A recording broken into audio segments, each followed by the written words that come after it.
तर सेंड लायसन्समध्ये त्याला कुठली कुठली लायसन्सेस पाठवायचे आहे तो क्यू दिसेल त्याला. आता इथे त्याला हे सगळं डिटेल्स दिसत आहेत की कुठल्या कुठल्या मूवीची लायसन्स इथे पेंडिंग आहेत, कुठल्या डिस्ट्रीब्युटरकडनं आले आणि ऑथराईज अकाउंट्सकडनं कुठल्या डेटला झालेली आहेत आणि लायसन्स पाठवलं की नाही त्याचं स्टेटस त्यांना दिसू शकतं आणि त्याच्याबरोबर रिलीज ऑर्डर नंबर देखील दिसतो. आता या पर्टिक्युलर मूवी जी पाठवायची आहे त्याला तो क्लिक करेल, मग ते लायसन्स इथून सेंड होईल. आता या फूकवरती त्यांनी क्लिक केलं. आता ही रिलीज ऑर्डर जी तयार झाली ती आहे. सेंड लायसन्स कुठल्या ह्याच्याने पाठवायचं त्याला 2 कनेक्टिव्हिटी असतात, VPN आणि VSATच्या. तर VPN ही CDMAची कनेक्टिव्हिटी ज्याच्याने सगळे थिएटर्स कनेक्टेड असतात आणि DVB म्हणून जी खाली आहे ती VSATची कनेक्टिव्हिटी आहे. तर आता जे थिएटर लावले त्याला आपण IP लायसन्स पाठवणार आहोत. तर तो सेंड लायसन्स सिलेक्ट करून सेंडवरती बटन दाबतो. तर आता हे एक थिएटर करता तुम्हाला दाखवलं, असे 1000 थिएटर जरी असेल तरी ते एकाच वेळेस जातात. आता इथे आपण मगाशी बघितलं होतं की फूक मूवी जेव्हा सिलेक्ट केली तेव्हा त्याला लायसन्स नॉट अवेलेबल असं दाखवत होता. आता त्याला लायसन्स जर मिळालं असेल तर त्याला ते अवेलेबल म्हणून दाखवायला सुरुवात होईल त्या फूकवरती. हे पहा, कुठलं लायसन्स ID आहे तो आलेला आहे, किती प्लेबॅक आहेत, 1 नंबरचं प्लेबॅक, 1 प्लेबॅक तो करू शकतो, डेट जी आजची आहे ती आलेली आहे, याच दिवसाच्या डेटचं त्याला व्हॅलिडिटी दिली होती, ती डेट ॲपियर झाली. तर हे लायसन्सचे डिटेल ऑपरेटरला दिसतात. आणि मग आता तो शेड्युलरमध्ये जेव्हा जाईल थिएटर मॅनेजर, जर हे लायसन्स अवेलेबल असेल तर शेड्युलरमध्ये तो जेव्हा शेड्यूल बनवायला जाईल तेव्हा त्याला ती फूक मूवीसुद्धा सिलेक्ट करेल आणि ती फूक सिलेक्ट केल्यानंतर ती मूवी तो तिथे शेड्यूल करू शकतो. ही मूवी इथं फूक सिलेक्ट शेड्यूल झालेली आहे. आता हे सेव्ह करून जेव्हा बाहेर येईल तेव्हा सिने ऑपरेटर म्हणून जे स्क्रीन आहे ते ऑपरेटरला अवेलेबल असतं. तर ते ऑपरेटरला फक्त त्यांनी प्लेचं बटन हे दाबलं त्यांनी की ती फूकची मूवी पहिली शेड्यूल केली आहे तीच चालू होते. आता हे त्यांनी प्ले बटन दाबलंय, कन्फर्मेशन त्याला विचारते खरोखरच तुला प्ले करायचं आहे की नाही.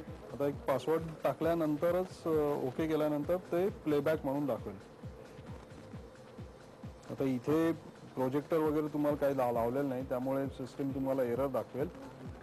जर प्रोजेक्टरच्या ऐवजी दुसराही कुठला डिव्हाइस लावलेला असेल तरी सेम एरर येईल. कोणी समजा रेकॉर्डर लावण्याचा प्रयत्न केला तर प्रोजेक्टर जोपर्यंत UFOचा लागत नाही, जो या थिएटर करता असाइन केलेला आहे तोपर्यंत ह्या सर्व्हरमधून आउटपुट येणार नाही आणि तो authentication error, projector authentication error म्हणजे ऑथराइज प्रोजेक्टर नाहीये ही एरर तो दाखवत राहणार. आता आपण एका थिएटरच्या ऑपरेटर रूममध्ये आलो जिथे ॲक्च्युली कसं प्रिव्ह्यू शो शेड्यूल केला जातो याची तुम्हाला कल्पना देतो. तर एक बटन असतं त्याच्याने तो दाबल्यावर त्याला ते एक कर्सर समोरचं दिसतंय की सिलेक्ट पॅकेज फॉर प्रिव्ह्यूविंग. तर पॅकेज म्हणजे कुठला मूवी आहे तो त्याला सिलेक्ट करायचा आहे तिथे. तर तो त्यांनी सिलेक्ट केल्यावरती आता हा एक पर्टिक्युलर मूवी त्यांनी सिलेक्ट केलेला आहे. तर हा मूवी तो शेड्यूल झालेला आहे प्रिव्ह्यू करता. आता तो जो जिथे बटन घेऊन गेला ते प्लेचं बटन आहे, ते प्ले केल्यानंतर याचा प्रिव्ह्यू शो म्हणून जो आहे तो प्रोजेक्ट होईल प्रोजेक्टरवरनं.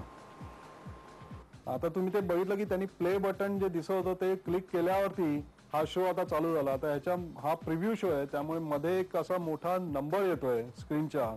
हा नंबर असल्यामुळे त्याला मूवी तर तशी दिसू शकते पण ही मूवी क्लिअर नसते, म्हणजे हा त्यामुळे कमर्शियली एक्सप्लॉइट करू शकत नाही हा शो. आणि हा आहे की मला पूर्ण कंटेंट आलेला आहे की नाही, की व्हिडिओमध्ये कुठे ग्लिच आहे की नाही, पूर्ण मूवी मला रिसीव्ह झाली आहे की नाही डाउनलोड होऊन, याची तो एक टेस्ट याच्याने करून घेऊ शकतो. हा नंबर जो आहे हा थ्रूआउट मूवी असा स्क्रीनवरती येत राहणार आहे जोपर्यंत मूवी संपत नाही तोपर्यंत. तर हे रेग्युलर शो शेड्यूल करताना त्याला प्रिव्ह्यू शोचं जे बटन आहे ते यूज करायची जरूर नाही आहे. जे दुसरं बटन आहे वरून दुसरं ते प्रिव्ह्यू शो करता त्यांनी पहिल्यांदा यूज केलं होतं, जे आता माऊस तुम्हाला तिथे त्याच्यावर प्रिव्ह्यू लिहिलेलं आहे. तर आता ते यूज होणार नाही. आता डायरेक्टली त्याच्याकडे लायसन्स असल्यामुळे तो पर्टिक्युलर रकान्यामध्ये तो कर्सर नेईल आणि तिकडनं डायरेक्टली तो शो जो पाहिजे तो शेड्यूल करेल. आता तुम्ही बघितलं खाली पॅकेज नेम दिसतात ज्याची लायसन्सेस आहेत. तर आत्ता जो मूवीचं प्रिव्ह्यू शो बघितला तोच मूवी त्याच्याकडे लायसन्स पण आहे, तर तोच मूवी तो आता त्या रकान्यामध्ये शेड्यूल करेल. हा शेड्यूल केला आहे त्यांनी आणि आता ते शेड्यूलर तो सेव्ह करतो. हे थिएटर मॅनेजरचं काम असतं. हे सिने प्लेयर म्हणून जे आहे हे ऑपरेटरचं स्क्रीन दाखवतो सिने प्लेअरवर क्लिक केलं की. तर इथे आता त्यांनी प्ले बटनवरून जर प्ले केलं तर हीच मूवी चालू होऊ शकेल ॲज अ रेग्युलर शो. याच्यामध्ये तुम्हाला तो प्रिव्ह्यू शोला जसा नंबर दिसतो तो दिसणार नाही. आता ही मूवी त्यांनी प्ले केल्यानंतर नाऊ प्लेईंग दाखवत आहे. नाऊ प्लेईंग जेव्हा सुरू होतं तिकडे त्याच वेळेस इथे पण पडद्यावरती पण मूवी चालू होते. आता हे जर तुम्ही बघितलं हा रेग्युलर शो आहे आणि या शोमध्ये तुम्हाला तो मधला नंबर कुठेही दिसणार नाही.